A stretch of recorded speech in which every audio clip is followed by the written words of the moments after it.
Welcome to Ridgewood Walks. The goal of this initiative is to help us build a more vibrant and connected community.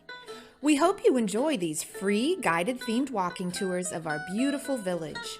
If you do, and if you're so inclined, please consider sending a donation to the Ridgewood Historical Society via their website, ridgewoodhistoricalsociety.org.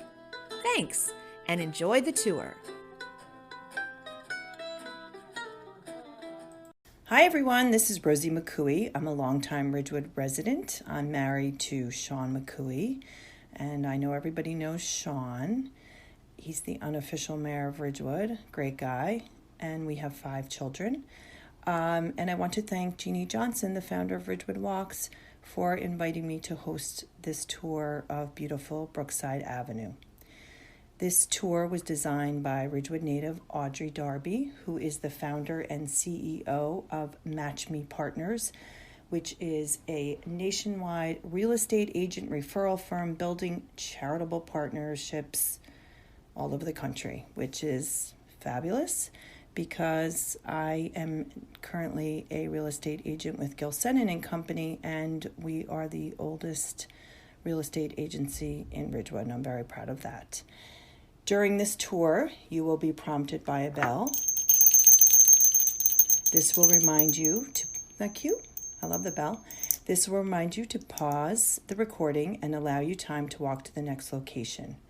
When you arrive at that stop, simply restart the recording and enjoy the narration. Ready? Let's go. We begin this tour on the corner of East Ridgewood Avenue and Brookside. If you look directly at Ridgewood High School, you will recognize the Little Theater. It resembles a chapel, and in fact, for a number of years in the early 1900s, a well-known Presbyterian minister from New York City presided over Sunday services inside the auditorium. When the school population grew, the space was then utilized for student events. And on a personal note, I have been involved in many productions at Ridgewood High School Little Theater, and they just celebrated their 51st year as a theater company, and they're a nonprofit, and they do amazing work and have incredible alumni, and I'm very proud to be part of the New Players Company as well. Let's just talk about the high school a little bit. The ground for the high school was broken in November 1916, and on July 19th, 1917, the cornerstone was laid. The formal opening of the school, delayed by World War I, was May 7th, 1919. And obviously there have been several additions made to the structure throughout the years, with the last wing being built in 1960. Okay, let's get started on Brookside. So turn your attention to Brookside Avenue.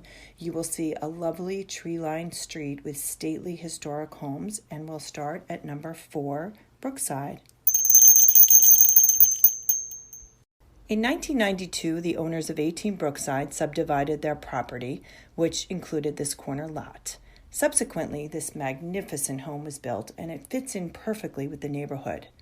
Now let's head to number 18 Brookside. One of the most recognizable homes in Ridgewood, this shingle-style house, is known as the Hank-Boyd-Mastin House. Designed by architect Charles Edwards of Patterson, this house was built in 1889 by Dr. E.F. Hanks, a dentist. Hanks and his family lived in the home from 1890 to 1904. Hanks, originally from North Carolina, has a very interesting backstory. He enlisted in the Confederate States Army at age 17 and was captured by the Union Army in 1865.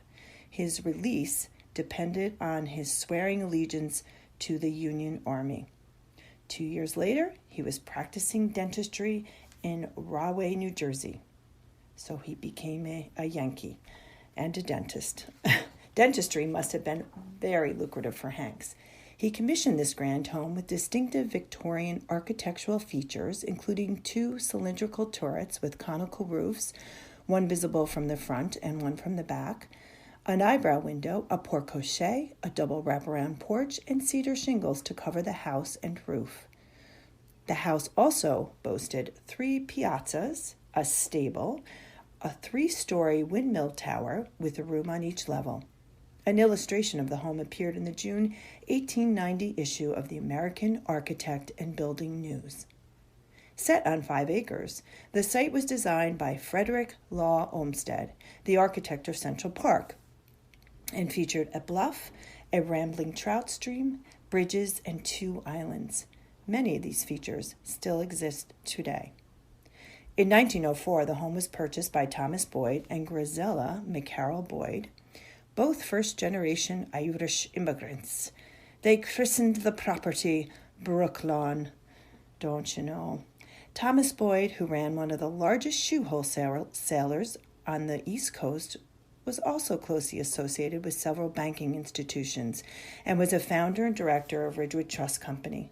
When Boyd died in 1926, the Ridgewood Herald called him a sterling, public-spirited character whose influence the community will sorely miss. He sounds like such a character. The Boyds and their family members, the Mastins, occupied the house on the original 5 acres for nearly 100 years until it was sold in 1992 when the property was subdivided. Generations of Ridgewood children, and my husband's family included, have memories of sledding down the expansive sloped lawn after a snowstorm and enjoying a cup of hot chocolate provided by Mrs. Mastin. This continued well into the 1980s and was such a great revered tradition for so many Ridgewood children. Beyond the brook was a meadow where sheep and cows likely grazed. Beyond the sloping lawn, one island still exists where a gazebo is accessible by a small wooden bridge. Looking at the northwest corner, you will see the original study. It was once part of the wraparound porch. Now it's a peaceful spot to view the patio and Japanese maple tree, or to imagine the horse and carriages that would have passed under the porte-cochere to reach the house 100 years ago. Our next stop is 102 and 104 Brookside.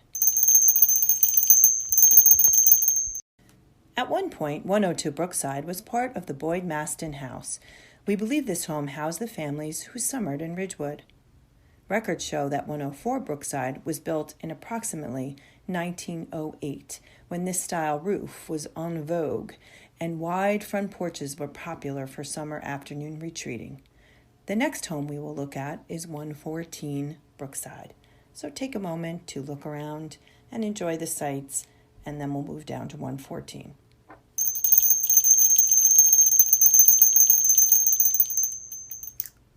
This historic Edwardian colonial revival home and barn was built in 1898 with an addition in 1996. The house sits on more than an acre of land adjacent to the Hohokus Brook and retains its original Dutch-English charm. The current owner has retained the old world character on the exterior and describes the interior aesthetic as transitional glamour. The backside of the home boasts a sizable circular rounded porch where is a pleasant place to take in nature and enjoy meals in mild weather. The backyard holds some other special delights such as the vintage barn and a fire pit that is situated at the rear corner of the property just overlooking and within earshot of the Hohokus Brook. It is a soothing, restful place to visit year-round. The lovely barn is original and includes vintage features such as 3 horse stalls and sliding barn doors. The upstairs of the barn was the living space of the caretaker back in the early days of this home. Now, let's go to 120 Brookside. The original owner of 120 Brookside was Elizabeth Hanks, widow of George W. Hanks, of which Hanks Avenue was named. Papers from January 1896 report that the 100 by 224-foot lot was sold to Elizabeth Hanks from Dr. Edmund Hanks for, get ready, a whopping $600. So the home dates back to a bit later than that. The historical write-up notes about the house talk about the heaviness of the front porch elements, which are apparently at odds with the rest of the style, so perhaps a shift in style was made during construction. Now let's go to 124 Brookside.